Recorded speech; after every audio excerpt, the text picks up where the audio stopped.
Esta primera conferencia del sexto seminario Bravo Murillo, y bienvenido a la Real Sociedad Económica Amigo del País para aquellos también que por primera vez se acercan a esta casa, bueno, que nos conozcan esta casa bicentenaria ya casi, que a lo largo de su larga historia tantas realizaciones ha tenido, ¿no? De manera muy práctica en pos de la economía, extremeña y de la sociedad extremeña. Esta casa, la Sociedad Económica Amigo del País, junto con la Diputación en aquel momento, en el año 1973, inició un ciclo de conferencias, un ciclo de debate y de pensamiento sobre el desarrollo regional con lo que fueron los seminarios Bravo Murillo. En una época de grandes convulsiones, en aquel momento tanto política como económica, tanto a nivel nacional como internacional, en la Real Sociedad Económica Amigo del País, en los seminarios Bravo Murillo, se entablaron ciclos de debates de desarrollo regional en el que participaron importantísimas autoridades científicas y de conocimiento del desarrollo laboral, del desarrollo regional a nivel nacional, y también se vieron complementadas con grandes aportaciones de economistas, empresarios, funcionarios sobre desarrollo regional. Tuvo una primera época muy brillante a lo largo de la década de los años 70, fue dirigido en aquel momento por profesor Velarde Fuerte, que es también socio de la Real Sociedad Económica Amigo del País, y sinceramente creo que tuvieron una repercusión nacional y por supuesto sirvieron de base para lo que fue el lanzamiento después de la economía extremeña. Tras un primer ciclo de los seminarios Bravo Murillo, se inició una segunda época hace unos años, hace 3 años, esta segunda época de los seminarios Bravo Murillo como el quinto seminario, en el que en aquel momento el tema de debate que estaba en el candelero, ¿no?, en España, era la financiación autonómica, las balanzas fiscales y temas que los que estaban en ese momento debatiendo a nivel nacional y estaban haciendo las mayores aportaciones pasaron por la económica en el seminario Bravo Murillo hace 3 años sobre financiación autonómica, en este segundo ciclo que está dirigido por el profesor Francisco Pedraja, socio también de esta casa, catedrático de Economía, Francisco Pedraja. Queríamos estos seminarios hacerlos pues cada 5 años aproximadamente, pero la singularidad o el momento tan crítico económico en el que se ha levantado, yo creo, pues una expectativa no solamente para expertos, sino para el público general de economía, nos recomendó este año poner de nuevo el ciclo del seminario Bravo Murillo, ponerlo también en marcha, pero con un formato distinto. Será un formato en el que a lo largo del año, pues prácticamente cada mes o cada 2 meses, pues tendremos un invitado de relieve nacional que nos haga reflexiones sobre la situación económica y a la vez pueda haber complementado con otras actividades en la económica que sean aportaciones más de carácter regional. Hoy, pues yo creo, tenemos el altísimo honor de iniciar esta sexta edición del seminario Bravo Murillo, dirigido por el profesor Pedraja, que para la económica es una aportación a este debate, que creo que debe ser de una gran altura, pues como una de las personas que sin duda es de las que están más en el centro, en el meollo del debate, del conocimiento y uno de los mayores expertos de la situación, que puede contar la situación económica. Y simplemente por parte de la económica darle la bienvenida a esta primera edición y sexta edición del seminario Bravo Murillo, y paso la palabra al profesor Pedraja para que haga la introducción de la conferencia de hoy. Muchas gracias, vicepresidente. Bueno, en primer lugar, yo quiero agradecer a todos ustedes la asistencia a este acto y, si me permiten, especialmente agradecer la presencia de Francisco García Peña, presidente de Caja Badajoz, que, como saben, es un fruto de esta institución, esta institución es entidad fundadora de Caja Badajoz, y que además celebra ahora los 120 años de existencia en este momento tan especial para la situación financiera y para el sector de las cajas. También dar el agradecimiento por estar con nosotros el vicerrector de Economía de la UES, Agustín García, en representación del rector, que asiste junto con un conjunto de profesores que también participan en un seminario permanente que tenemos abierto en la universidad sobre temas de docencia e investigación en economía pública, que nos resultan tan próximos. En general, muchas gracias a todos ustedes por su asistencia. Quiero manifestar públicamente la satisfacción que tengo por tener hoy con nosotros al profesor González Páramo, porque cuando pensábamos en el contenido del seminario y el objetivo, bueno, era muy fácil: la crisis económica y algunos elementos para salir de ella, y entonces habría que pensar en los principales expertos con los que contamos en nuestro país, o más allá de nuestro país, y sin duda pensamos en el profesor González Páramo para que inaugurara estas jornadas, porque además de una fructífera actividad investigadora, pues tiene, a pesar de su juventud, una dilatada experiencia profesional. Si ven ustedes su currículum, pues es experto en política monetaria y financiera, en política fiscal y estructural, por lo cual era difícil encontrar un mejor candidato para abrir estas jornadas. Le voy a dar unas breves notas de su currículum, sin duda sesgado por el interés en la economía pública, pero en todo caso injusto porque es muy reducido. Es doctor en Economía por la Universidad de Columbia, catedrático de Economía en la Universidad Complutense, y ha sido asesor del Ministerio de Economía y Hacienda y del Banco de España, realizando funciones de asesoramiento y de investigación en organismos internacionales como el Fondo Monetario Internacional, el Banco Interamericano de Desarrollo, la Comisión Europea, también organismos nacionales como el Instituto de Estudios Fiscales o fundaciones como la de BBV o la Fundación de las Cajas de Ahorro. Fue miembro del Consejo de Gobierno y posteriormente de la Comisión Ejecutiva del Banco de España, y como saben, desde el 2004 forma parte del Comité Ejecutivo como miembro del Banco Central Europeo. Ha sido director ejecutivo de la revista Hacienda Pública Española, que nos resulta muy próximo y que gracias a su labor le dio un impulso magnífico, y es también editor asociado de otras revistas españolas y extranjeras. Miembro de comisiones muy importantes de reforma de nuestra Hacienda Pública, el mejor hacendista de mi generación, y lo digo con toda sinceridad, y así es reconocido por nuestros colegas hacendistas, y ha sido distinguido además por numerosos premios como el Fomento Cultura Económica y Financiera, Círculo de Empresarios.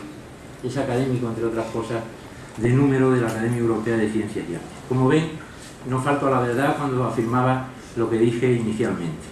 Y además de eso, luego, cuando hablaba con él, me sugirió un título de conferencia que me pareció magnífico: Luz en el horizonte económico, respuestas y retos. La verdad es que no podía ser más acertado ese título. No sé si habrá luz en el horizonte y si seremos capaces de mantenerla y aumentarla, y cuáles serán esos retos y esa respuesta, pero el título era como el título de una gran novela en la que estábamos pensando a la hora de organizar este seminario. No quiero restar más tiempo al verdadero protagonista, que es el profesor González Páramo, pero no quiero dejar tampoco pasar la ocasión para agradecerle en el nombre de la Económica y en el mío propio que haya tenido, y sé que ha costado, un hueco en su agenda, en una agenda muy apretada porque está en el máximo órgano que toma decisiones sobre la política monetaria de la Unión Europea, para estar con nosotros hoy en Badajoz.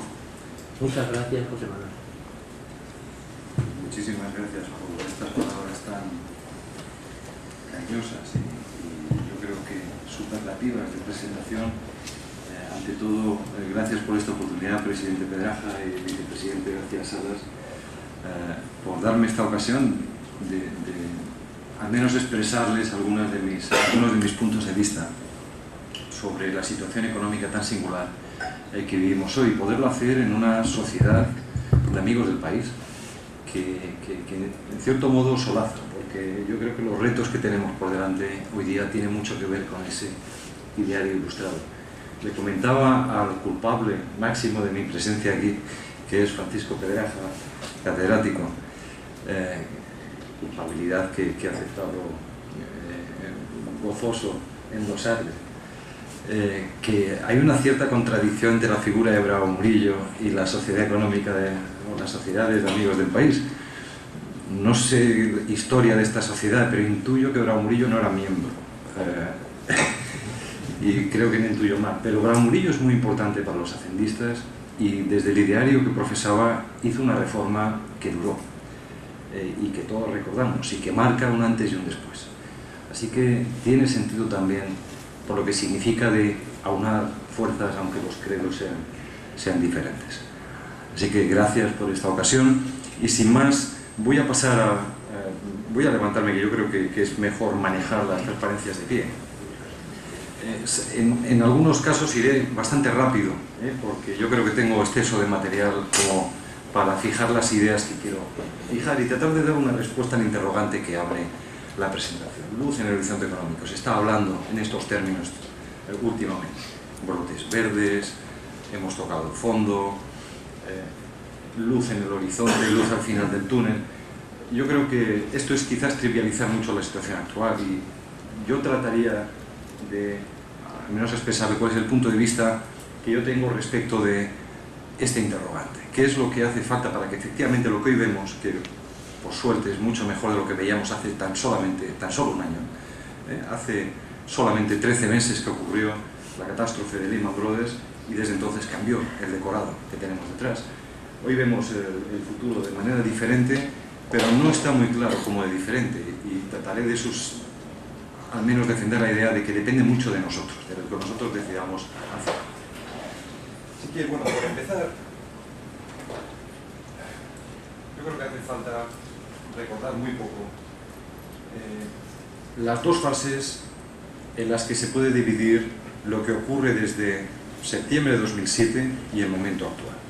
En estos 2 años largos de crisis, al principio, el primer año, fue un año en el que vimos que el sistema financiero estaba agitado, estaba sometido a lo que llamábamos entonces todos turbulencias. Nadie hablaba de crisis, hablamos de turbulencias en el sistema, cuyo origen era muy específico, eran las hipotecas basura americanas que algunas entidades europeas habían comprado en su balance, que se habían hecho repentinamente ilíquidas, y como esas entidades eran pesos pesados a nivel internacional, al lanzarse a los mercados a conseguir liquidez, empezaron a crear, y aquí viene la transmisión, tensiones de liquidez en todos los mercados que afectaron a entidades que estaban en una posición muy sólida.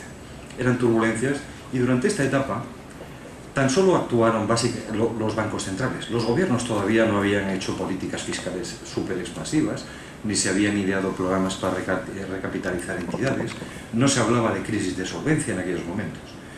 Pero hay un instante en el que lo que eran turbulencias se convierte realmente en una crisis sistémica, en una crisis de sistema que afecta a todos, afecta a todas las entidades del sistema financiero y se empieza a trasladar a la economía real, que esto es lo grave. Esto empieza a ocurrir en otoño del año pasado, a comienzos del otoño, con la quiebra de Lehman Brothers. ¿Por qué Lehman Brothers es tan importante? Realmente no era la entidad más grande del mundo. Las hay mucho mayores y que han tenido problemas incluso más importantes que Lehman Brothers. Pero Lehman Brothers vino a cambiar el escenario, puesto que después de un periodo largo en el que los bancos centrales habían capeado el temporal, inyectando liquidez en las entidades y manteniendo, bien que más altos, pero manteniendo bajo control los tipos de interés a corto plazo, se había salvado una entidad, Bear Stearns, que a algunos no les sonará porque no fue titular de prensa general, quizás sí especializada, a la que el gobierno americano, en coordinación con la Reserva Federal, salvaron. Y comenzó a cundir la idea o la expectativa de que ninguna entidad sistémicamente relevante caería. Y con Lehman Brothers cambia ese decorado, porque esa es una entidad sistémicamente importante que se deja caer. No es cuestión de entrar aquí en los porqués de esta decisión, de la que yo creo que no es feliz, o por la que no es feliz nadie de los que estuvieran en ella, pero es evidente que entonces lo que eran turbulencias se convierte en una crisis no solo de liquidez, sino que empieza a afectar la solvencia de las entidades por un complejo de causas que no es de explicar con detalle aquí porque esto ocuparía toda la conferencia, pero en definitiva, cuando todas las entidades empiezan a mirarse de reojo porque nadie se fía de nadie y uno necesita liquidez, termina vendiendo a saldo activos. Ventas a saldo de activos, ventas de activos a un precio muy inferior al que es razonable, que las entidades financieras causan lo que llamamos agujeros, que hay que provisionar. Y por otra parte, además, esto produce efectos al conjunto del sistema, porque hay un principio contable que se llama el principio de valor razonable, donde si se producen ventas a saldo, todos los que tengan esos productos tienen que marcar el mismo precio. De manera que lo que hace el vecino te afecta a ti, porque tienes que marcar el precio que él ha fijado en su transacción. Estos son dos de los elementos que jugaron entonces para explicar pues la profundidad de la caída de la bolsa, la situación tan tremenda en la que grandes entidades y jugadores internacionales vieron su futuro absolutamente en juego, hasta tal punto de que muchas de ellas hoy son entidades públicas, porque los gobiernos han tenido que inyectar capital hasta el punto de que son mayoría, han desaparecido o han reducido su actividad a la de bancos comerciales en lugar de los bancos de inversión de relumbrón que veíamos con anterioridad. Esto es un poco la historia en dos actos, o la representación en dos actos de esta crisis. ¿Qué es lo que las autoridades tenían que hacer? Es una primera cuestión a la que muy rápidamente quiero pasar revista. Segundo, ¿cómo se hizo? Con un poco más de detalle. Y la parte, yo creo, central del mensaje que quisiera hoy trasladar es los retos. ¿Qué tenemos ahora por delante? Ya hemos hecho una serie de cosas, están explicadas. Yo adelantaría que, en general, hay satisfacción con el diagnóstico que en su momento se hizo del problema y con las medidas coordinadas internacionales que se han adoptado, pero no hemos terminado. Simplemente se ha estabilizado la situación. Y el futuro, los retos son muy importantes, en particular estas estrategias de salida para responder al título de la conferencia. Hay horizonte al final del túnel, y uno diría sí, si se definen las estrategias de salida adecuadas, pero esto tiene exigencias muy distintas para el presupuesto de los países, para la política monetaria y para las reformas que tienen que hacer en sus mercados. Respecto de qué hacer, ¿qué es lo que los bancos centrales se dedicaron a hacer en esta primera etapa? Básicamente políticas de liquidez. Esta es un área que me es muy cercana, porque todas estas políticas el Banco Central Europeo dependen, no sé si por suerte o por desgracia, de mí, con lo cual he tenido una cierta actividad intensa, diría yo, en los últimos 2 años. Pero básicamente se trataba de que las entidades que por definición eran solventes, porque los supervisores no habían dicho lo contrario, tuvieran acceso a liquidez en condiciones mejores de las que eran habituales. Habitualmente en el pasado la política de suministro de liquidez no tenía ninguna ciencia y era hasta cierto punto muy rutinaria. Una operación semanal de inyección de liquidez a tipo variable, una operación mensual a 3 meses de vencimiento y de vez en cuando una operación de ajuste fino para retirar liquidez del mercado e inyectarla, de manera que la volatilidad de los intereses a corto plazo fuera pequeña. Esta era básicamente la función que desarrollaba la gestión de liquidez del Banco Central. Cuando la liquidez empieza a escasear, porque hay grandes jugadores internacionales que se sientan en la liquidez literalmente, o van buscando liquidez en todos los rincones de distintos mercados, incluso en monedas distintas, y algún día se contará cómo dio la vuelta al mundo el origen de la crisis de liquidez aquel 9 de agosto del 2007, donde empieza en Estados Unidos pero se traslada a Japón, y afortunadamente por eso tenemos mucha información antes de que llegue aquí y podemos reaccionar con rapidez. Entonces consistía en, dado que eran turbulencias en el momento inicial, facilitar acceso a liquidez a las entidades solventes, que eran todas aquellas que el supervisor dijera que lo eran, para mitigar el riesgo de liquidez, con medidas orientadas al mercado. No era ayudar a esta o aquella entidad, era subastar más liquidez en el mercado, pero se mantenían subastas. Y en segundo lugar se inicia una cooperación sin precedentes entre bancos centrales. Nunca como ahora hemos estado cerca la Reserva Federal Americana, el Banco de Japón, el Banco Central Europeo, el Banco de Suiza, el Banco de Inglaterra, el Banco de Suecia, tomando decisiones no necesariamente siempre coordinadas, pero con toda la información puesta transparentemente a disposición de la otra parte. Esto ha sido de una enorme ayuda. En cuanto a políticas monetarias, inicialmente no se hizo nada, y de hecho algunos países, incluido el área del euro, no bajaron los tipos de interés, subieron los tipos de interés cuando las expectativas de inflación se escapaban, como fue julio del 2008. Es decir, que teníamos tensiones de liquidez, pero todavía no había una crisis económica, desde luego no había presiones a la baja de la inflación, en modo agudo. Pero a partir de septiembre del 2008, insisto, cambia el escenario, las presiones inflacionistas desaparecen y empiezan a operar en la otra dirección, y entonces los bancos centrales tienen que tomar medidas para anclar las expectativas de inflación, pero ahora en un contexto de presiones bajistas, lo que implica que hay que bajar los tipos de interés mucho y muy deprisa. Los gobiernos ante esta situación, ya desde el mismo fines de septiembre, principios de octubre, comienzan a tratar las consecuencias macroeconómicas de la crisis con presupuestos enormemente expansivos. Y finalmente, puesto que pasamos de problemas de liquidez a problemas de solvencia, era obvio que había que instrumentar programas de ayuda al sector financiero. No bastaba ya la liquidez suministrada al mercado. En algunos casos, cada vez más frecuentes entonces, hubo ayuda de liquidez a entidades concretas no ofrecida por el Banco Central Europeo, sino por los bancos centrales nacionales, que son quienes tienen acceso directo a las entidades, ayuda de emergencia que se le llama, pero además de esto se ofrecieron a las entidades garantías para conseguir financiación a largo plazo en los mercados, con precio, e incluso recursos de capital para aquellas entidades con insuficiencia de capital. ¿Cómo se ha hecho en la práctica? Y en esta parte voy a tratar de ser bastante rápido, ¿no? Para dar una idea muy plástica de cómo va cambiando el escenario. Antes de agosto de 2007, estas líneas de colores no representan más que la diferencia entre el tipo de interés al que se prestan entre sí los bancos, los mejores bancos, y el tipo de interés de las operaciones de permuta, que no les dirá mucho, pero son operaciones en las que no hay un riesgo de crédito.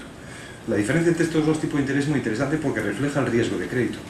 Si yo decido prestar a un banco, en lugar de hacer una operación de permuta al mismo plazo, lo que estoy diciendo es que para mí el riesgo vale la diferencia entre los dos tipos de interés, porque el segundo no tiene riesgo. Pues ven que la apreciación que había por el riesgo era muy baja, es decir, se consideraba que prestar a otro banco no tenía casi apenas riesgo alguno. Estos son 7 puntos básicos, esto es el 0,07%, más o menos es el nivel que ven abajo, y esto ocurría en Europa, en Inglaterra y en Estados Unidos. Ya en el verano comenzamos a ver tensiones de las que he hablado antes y por tanto me voy a ahorrar esta transparencia, donde los grandes jugadores, grandes bancos internacionales buscan liquidez, tanto en dólares como en euros fundamentalmente, comienzan a aparecer segmentaciones en el mercado y esas entidades tensionan la liquidez hasta el punto de que otras más pequeñas no tienen acceso. Eso es lo que hace que se eleven estos diferenciales de tipos. Ya el riesgo de crédito o el riesgo de contrapartida empieza a apreciarse, que es lo que podrá estar ocurriendo con ese banco al que presto si estos grandes bancos están teniendo problemas. Y es por eso por lo que ven que estas líneas empiezan a subir. Pero las decisiones que toman los bancos centrales, en particular el Banco Central Europeo, el mismo día 9 de agosto inyecta 95.000 millones, que se dice rápido, en el mercado, y al día siguiente 60.000 millones. Todo esto sirve para detener ese proceso y estabilizarlo de alguna manera durante lo que resta del otoño. Como se va viendo, incluso ven aquí estos movimientos en las líneas reflejan más o menos la época en la que Bear Stearns está a punto de caer. También Lehman Brothers en aquella ocasión, y Morgan Stanley y otras entidades se vieron sometidas a muchos problemas, pero también se soluciona la situación de forma que, aunque las tensiones son ligeramente crecientes, lo son a un ritmo contenido y hasta cierto punto no falto de alguna justificación, porque esta medida de percepción de riesgo era excesivamente baja. De manera que había un consenso general en torno a que había un excesivo apetito por el riesgo, que en algún momento se normalizaría. No sabemos si una medida normal son 15 puntos básicos, son 20, son 30, pero luego 7 no. Ahora, era una situación, insisto, relativamente contenida. Desde entonces, lo que se ha hecho, como decía al principio, es inyectar liquidez adicional en las operaciones semanales de subasta, ampliar los plazos de duración del dinero que se prestaba a las entidades. Cuando inicialmente era dinero a una semana y a 3 meses, nos empezamos a encontrar con operaciones a 1 mes, a 6 meses y más recientemente a 1 año. Desde julio hasta hoy hemos realizado 2 operaciones con 1 año de vencimiento. Imagínense eso lo que es para bancos acostumbrados a obtener la mayor parte de su liquidez con vencimiento semanal. Eso no causaba problema porque había certidumbre de que la semana siguiente se iba a conseguir liquidez a un precio razonable. Cuando esta seguridad falta, el plazo es fundamental. Y por eso se han ido alargando los plazos de 3 meses a 6 y a 12, y ya verán cómo la combinación ahora mismo, básicamente 12 meses es el componente de financiación más importante, y si sumamos 12 y 6, el grueso de la financiación de las entidades está hoy aquí. Entonces se realizaron operaciones de ajuste mucho más frecuentes que en el pasado, se empezaron a adoptar medidas conjuntas con la Reserva Federal y con los otros bancos centrales. Esto es otra de las primicias internacionales que conviene subrayar. No solamente ha habido comunicación cercana, no solamente ha habido llamadas de teléfono, envíos de correos electrónicos, de fax, información de cómo están las entidades, puesto que hay entidades que juegan en aquel mercado pero juegan a la vez aquí. ha habido medidas conjuntas acordadas con ellos. Por ejemplo, no sé si es muy conocido, pero el Banco Central Europeo proporciona dólares a través de su ventanilla a las entidades europeas, en virtud de un acuerdo de permuta o de swap con la Reserva Federal. Esto está en interés de las dos partes, porque por una parte hay entidades necesitadas de dólares que son europeas, pero que pueden distorsionar el mercado monetario americano, y por otra parte, desde el punto de vista del Banco Central Europeo, tiene un cierto sentido que esta liquidez se ofrezca aquí. La comunicación con los participantes del mercado y con el público, pues obviamente se ha tenido que intensificar mucho, y en parte sesiones como las de hoy responden un poco a ese deseo de explicar lo que hemos hecho, porque es tan extraordinario que hay que contarlo muchas veces para que se entienda. Fíjense lo que ocurre con la quiebra de Lehman Brothers. Lo que era un proceso relativamente bajo control, con una cierta pendiente al alza, se rompe absolutamente, y esta prima de riesgo pasa a ser nada menos que, bueno, en el caso de Inglaterra, un nivel superior a 300 puntos básicos, más de un 3%. Veníamos de 0,07 y en muy poco tiempo más de un 3%. Esto era el valor que en el mercado se atribuía a prestar a otra entidad de la mejor calidad. Esto refleja la enorme inseguridad que había, incluso en los mejores competidores del mercado. Ante una situación de este calibre, obviamente, tanto bancos centrales tuvieron que cambiar la manera de actuar, como los gobiernos poner en marcha planes que hasta entonces ni siquiera algunos gobiernos tenían en el cajón. Desde que ocurre esto, el Banco Central Europeo se ve obligado a cambiar de marcha, es decir, bien, la situación es extraordinaria, hay que hacer algo extraordinario, porque lo que es fundamental para la economía es que el crédito no disminuya enormemente, que el crédito en la medida de lo posible siga fluyendo. Pero para que el crédito siga fluyendo es imprescindible ofrecer liquidez a plazos largos y por otra parte tratar de influir a la baja en tipos de interés que son relevantes, por ejemplo, para el crédito. Las cédulas es un ejemplo. Cuando se favorece el tratamiento de las cédulas, los bancos tienen más incentivos a ofrecer crédito porque saben que lo pueden empaquetar y vender esas cédulas posteriormente en el mercado.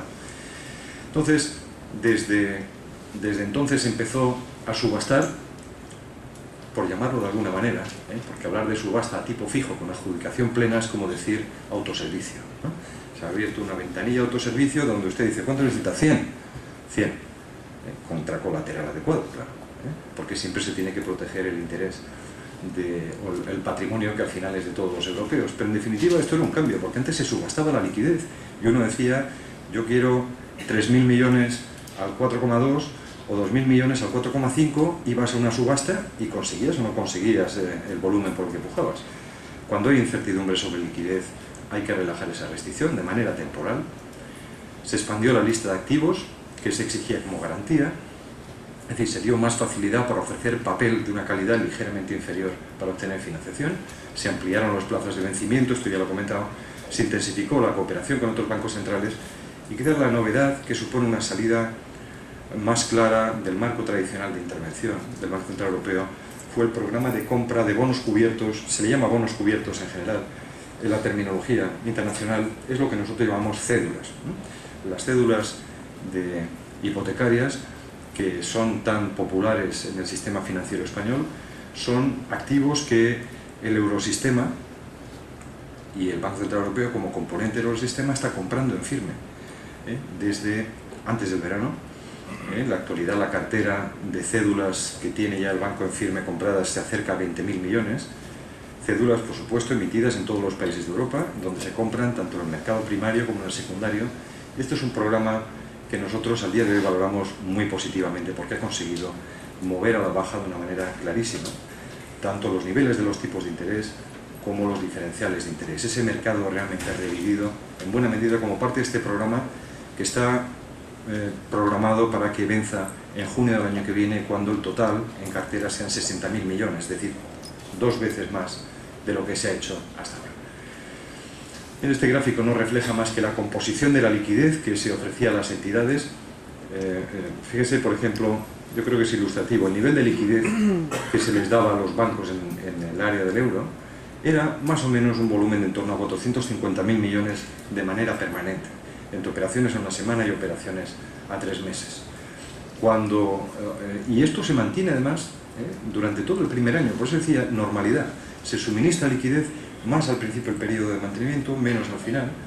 Todo cambia obviamente cuando en septiembre del año pasado, donde el volumen total de liquidez sube de una manera extraordinaria, se puede ver aquí, en algún punto alcanzó 900.000 millones de euros, que es el doble exactamente de lo que era habitual en el pasado, y desde entonces está disminuyendo, si bien no a un ritmo muy importante. Así que ahora las entidades tienen liquidez ofrecida por el Eurosistema por un importe de en torno a 700.000 millones de euros, que es una cifra respetable. Son 250.000 millones más de lo que era habitual en los buenos viejos tiempos. Esto ha dado lugar, por supuesto, a una gestión de liquidez mucho más complicada. Como se ve en este gráfico, la zona en naranja, que representa las operaciones con vencimiento anual, ahora representa la parte fundamental de liquidez que tienen las entidades, que han tenido acceso a liquidez a un año de plazo, y muchas de ellas han optado por esta oportunidad. La subasta más gigantesca que jamás hemos realizado tuvo lugar antes del verano, donde la primera operación en un año se adjudicaron 442.000 millones de euros en una tacada. La segunda que ha habido hace pocos días ha resultado en alrededor de 75.000 millones de euros, que es una cifra sustancialmente inferior. Pero esto representa algo muy importante para nosotros, porque la gestión de la liquidez es mucho más difícil cuando el dinero que tienen las entidades lo tienen a un año y no a una semana, como se pueden imaginar. Es dinero que está inmovilizado, donde si se quiere detraer del sistema hay que utilizar instrumentos especiales y programar muy bien esa actuación.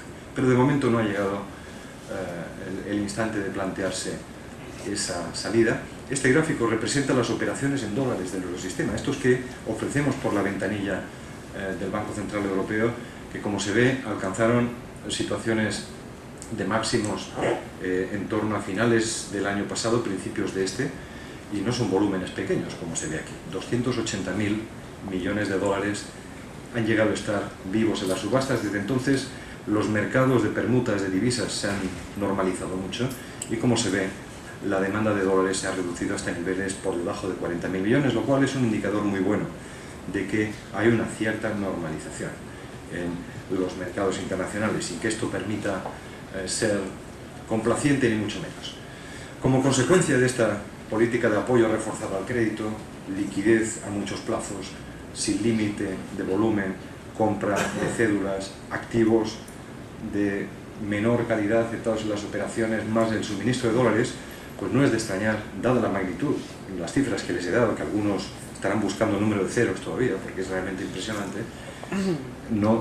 Esto no podía tener otro efecto que volver a reducir los diferenciales de tipos.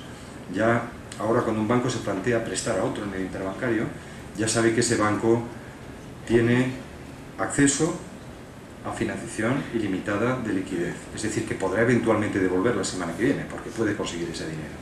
Segundo, muchos bancos tienen la posibilidad de emitir en el mercado bonos con garantía del Estado, porque hay muchos estados que ofrecen estos programas de garantía. Y algunas entidades pueden incluso acceder a fondos de capital que bajo ciertas condiciones distintos gobiernos ofrecen.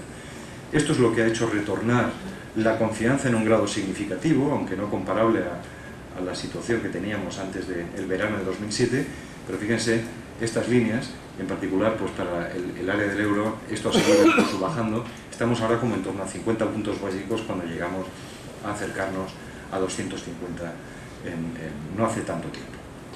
Así que esto es una muestra de que algún efecto sí que han tenido estas medidas. Quienes pagan hipotecas también habrán notado lo que este gráfico significa, porque esto representa el Euribor al plazo de un mes, de 3 meses, o lo habitual de las hipotecas, que es el 12 meses. Fíjense, el 12 meses, la caída que registra entre octubre del 2008 y la situación actual, pues es realmente sustancial, desde el 5,5% hasta el 1,27, 1,26, no sé exactamente el cierre de hoy. Es algo que se ha notado y que se tiene que estar notando en las condiciones de liquidez, sin perjuicio de que las entidades, a la hora de decidir concesión de créditos, puedan estar actuando de manera diferente, aunque esto es un asunto que podemos luego discutir. Bueno, este es un gráfico que refleja simplemente lo que les decía del programa de compra de bonos o de cédulas. Este programa en virtud del cual tenemos 20.000 millones comprados en firme hoy. Fíjense, cuando se anuncia el programa es la primera línea roja vertical. Fíjense cómo estamos subiendo, por ejemplo, los diferenciales que se exigían por los bonos irlandeses. Se pedía por comprar un bono irlandés respecto del bono alemán un diferencial de 400, de un 4,3%, comparando un bono alemán o un Pfandbriefe con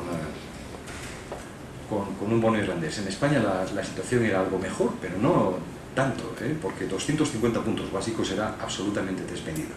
Desde que se anuncia el programa, y no digamos desde que se empiezan las compras, los diferenciales comienzan a reducirse con una intensidad que yo creo que las entidades están notando con claridad, puesto que el mercado primario ha revivido y lentamente el mercado secundario está volviendo a la vida también. Bueno, otros bancos centrales, no voy a entrar en esta diapositiva, en esta transparencia, han hecho cosas similares, cada uno dentro de su marco operativo, dentro de las posibilidades de su régimen, pero todos han intentado hacer cosas parecidas, intentar acceder a más contrapartidas, intentar aceptar colaterales de algo menos calidad, intentar inyectar liquidez por más puntos si eso era posible, pero básicamente hemos hecho más lo mismo. ¿Qué es lo que diferencia? Porque esto es un asunto que es controvertido y que está en la prensa muchas veces. Hay una cierta impresión que concluye en que la Reserva Federal Americana, es decir, el Banco Central que está al frente del dólar, ha sido mucho más activo durante esta crisis, ha hecho de todo. Ha inventado 20 fondos de papel comercial, para hipotecas, para préstamos a estudiantes, para préstamos para la compra de automóviles, ha hecho toda clase de cosas orientadas al mercado. Y a nosotros se nos ha, si no acusado, se nos ha reprochado timidez. ¿Por qué no hacéis lo mismo? Y ante esto la respuesta más sencilla que se puede dar está en este gráfico, porque somos absolutamente diferentes. En Estados Unidos la financiación que obtienen las empresas es fundamentalmente no bancaria y solo en una proporción muy pequeña son los bancos los que prestan a las empresas.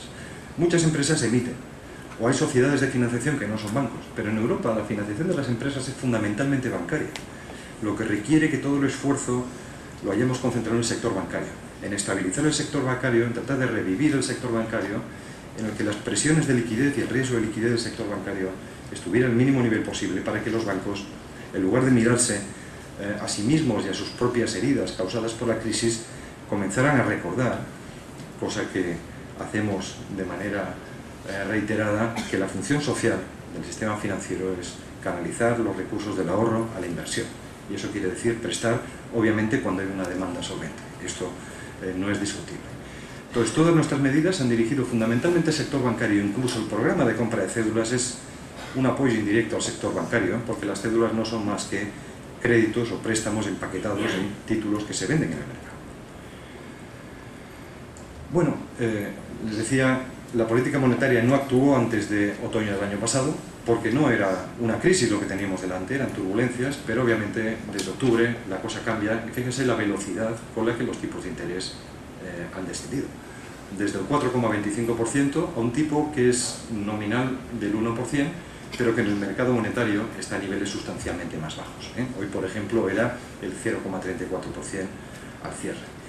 Esto es muy importante porque para el sector bancario en particular supone que la curva, y perdón por esta terminología tan específica, pero la curva de tipos de interés, que para un banco es el pan y la mantequilla, ¿vale? Porque los bancos toman a un plazo y prestan a otro plazo, de manera que es muy importante ver si esa línea tiene pendiente positiva o no. Si es plana, el negocio bancario no tiene sentido, porque si yo tomo un 3 y presto un 3, no puedo pagar a los empleados, ni la luz, ni nada. Luego, para que el negocio bancario funcione, en principio hace falta una curva de tipos positiva, y por eso los bancos centrales bajan los tipos cuando hay crisis, para hacer que el extremo más corto sea bajo, y eso permita que con el aumento de la curva de tipos los bancos empiecen a ver negocio en prestar, porque entonces compensa asumir riesgo. Esto es lo que hay detrás. Fíjense que lo que llevó prácticamente 2 años y medio a recorrer, que fue la subida desde el 2% hasta el 4,25%, se deshizo en unos pocos meses. La velocidad de bajada fue 10 veces la velocidad de subida.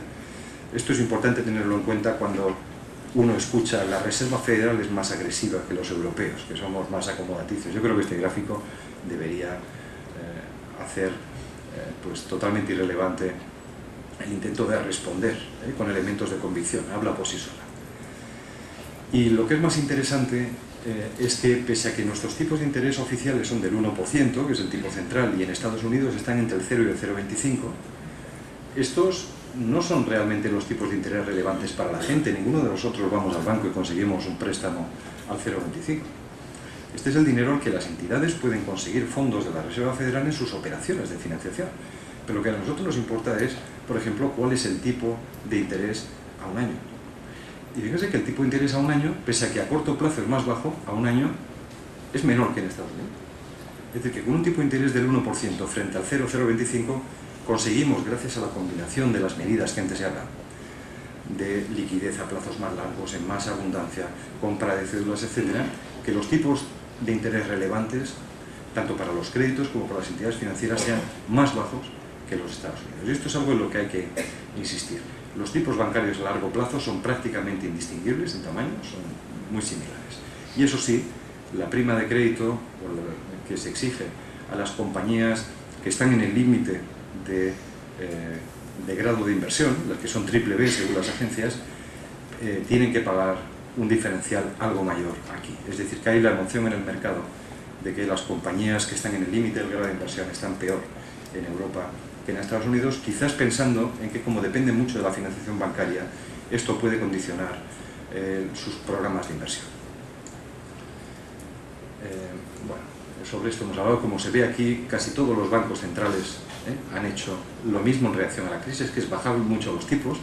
Yo señalo aquí uno que ha empezado a subir tipos ya.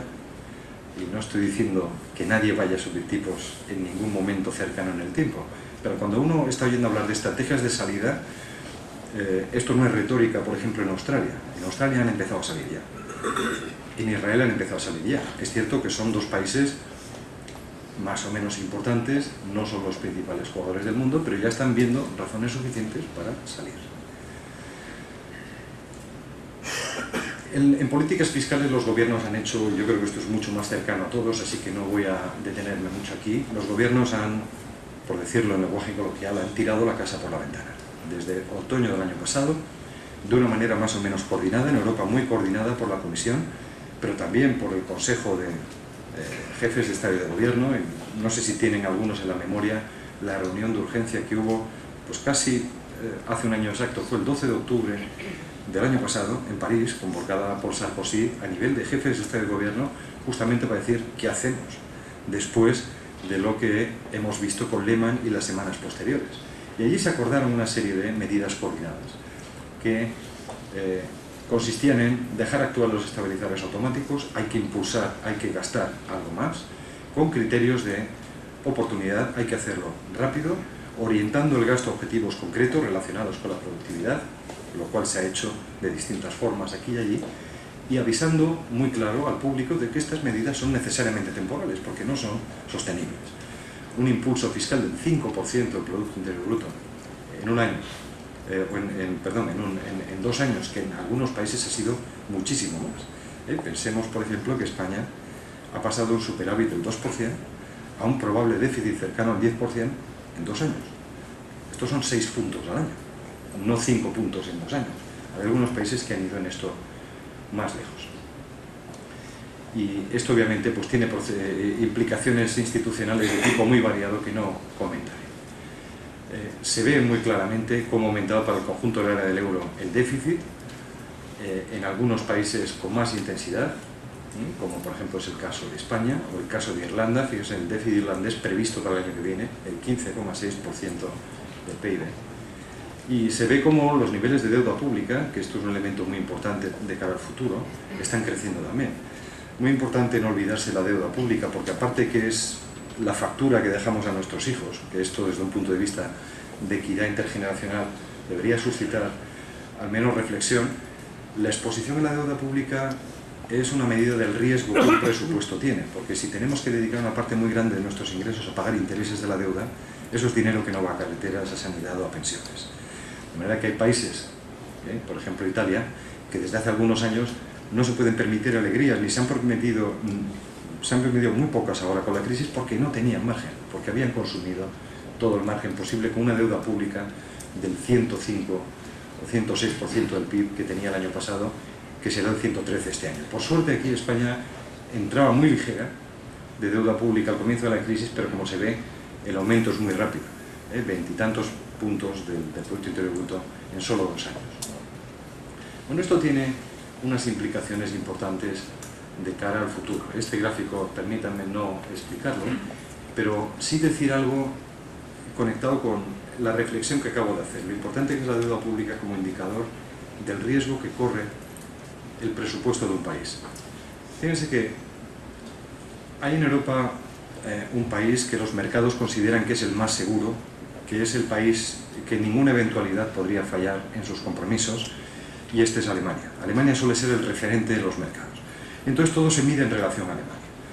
En este gráfico lo que hay es la diferencia entre el tipo de interés que tiene que pagar el gobierno español a un inversor en el mercado por encima del que pagaría por un bono alemán.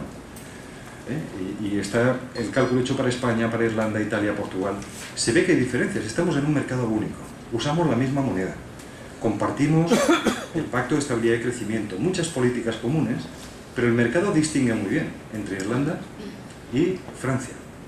A Francia le exige, y esto es enorme, si uno lo compara en el tiempo, le exige 30 puntos básicos más que Alemania. Es decir, que vender en el mercado deuda pública francesa al fisco francés o al tesoro francés le cuesta, por unidad vendida, un 0,3% más que Alemania. A España le pide más, le pide casi el doble, 60 puntos básicos, viniendo, fíjense, a principios de este año llegó a superar pero largamente, 100 puntos básicos. En el caso de Italia todavía se exige más. ¿Y por qué se exige más si Italia tiene menos déficit? Porque tiene más deuda. Y como tiene más deuda, tiene más riesgo. Así que la deuda es realmente la variable a la que hay que mirar más que el déficit de un año. Y fíjese Grecia, por ejemplo, que se acerca a Irlanda, si no la sobrepasa, porque este gráfico no está calculado en los últimos días, pero están muy cercanas de entre sí.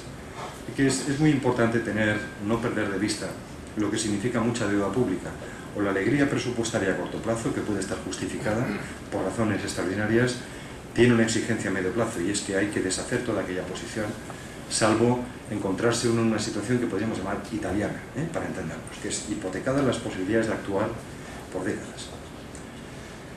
Y bueno, hay unos planes conocidos de ayuda al sector financiero que se ponen en marcha por parte de los gobiernos hace un año, con más lentitud de la deseable en muchos países, consistentes en inyecciones de capital público, ampliaciones de los seguros de depósitos, avales para las emisiones de deuda y programa de activos bancarios. Creo que es muy importante tener en cuenta esto por la siguiente razón. Es verdad que vivimos una situación hoy mejor que la que era hace un año, y que parece que hay bastante más tranquilidad, menos nerviosismo en el sistema financiero, pero en buena medida es porque está completamente asistido. Recibe asistencia en liquidez por parte del Banco Central. En muchos países, inyecciones de capital público. Los depósitos han visto elevarse el límite de garantía de depósitos, y seguramente veremos algo más en el año próximo. La emisión de deuda bancaria también en muchos países, a cambio del pago de una prima o de un diferencial, tienen garantía. Y por si fuera poco, en algunos supuestos, les sonará esto de banco bueno, banco malo, o programas de seguro de activos. Los gobiernos han ofrecido asegurar los activos en el balance de los bancos o incluso comprárselos. Bueno, con todo esto no es raro que el sistema se tranquilice, porque ahora yo creo que hay la sensación de que ningún gobierno dejará caer a ninguna entidad. Y esto es muy anormal. Nos da ahora tranquilidad porque sentimos suelo bajo el pie, pero esto no puede ser el futuro del sistema bancario. Esto es un negocio, que o es público o es privado. Si es público, hay que plantearse lo que eso significa. Esto es como como las utilities británicas. Esto es algo comparable a la red ferroviaria, o es un negocio. Porque si es un negocio, no hay negocio que pueda funcionar de esta manera, donde el sector público esté garantizando y subvencionando todo el negocio bancario. Por eso es tan necesaria la reforma financiera que ha comenzado. Yo creo que estos gráficos me los puedo ahorrar para centrarme en los retos. Estrategias de salida, la luz al final del túnel de la que hablaba al principio. Han cambiado mucho las cosas. Solo unos datos, ¿no? la primera línea nada más. Estas son los porcentajes o las tasas de crecimiento de la economía del área del euro en los últimos trimestres, los trimestres de los que hay datos. Fíjense que el penúltimo trimestre del año pasado ya se hace negativa la tasa de crecimiento, veníamos de una tasa positiva, que baja a casi un 2%, solamente en un trimestre. Eso quiere decir que en el último trimestre del año pasado la producción nacional del euro cayó un 2%, en un solo trimestre. Eso en tasa anual es un 8%. Pero es que al siguiente, el primer trimestre de este año, un 2,5%, que en tasa anual equivale al 10%. Esto da una medida de la profundidad de la caída. Solo en 2 trimestres, solo en medio año, el 4,3% de caída de la producción. ¿Por qué empezamos a oír hablar de brotes verdes en primavera? Se ve muy claro aquí, empiezan a aparecer indicadores buenos.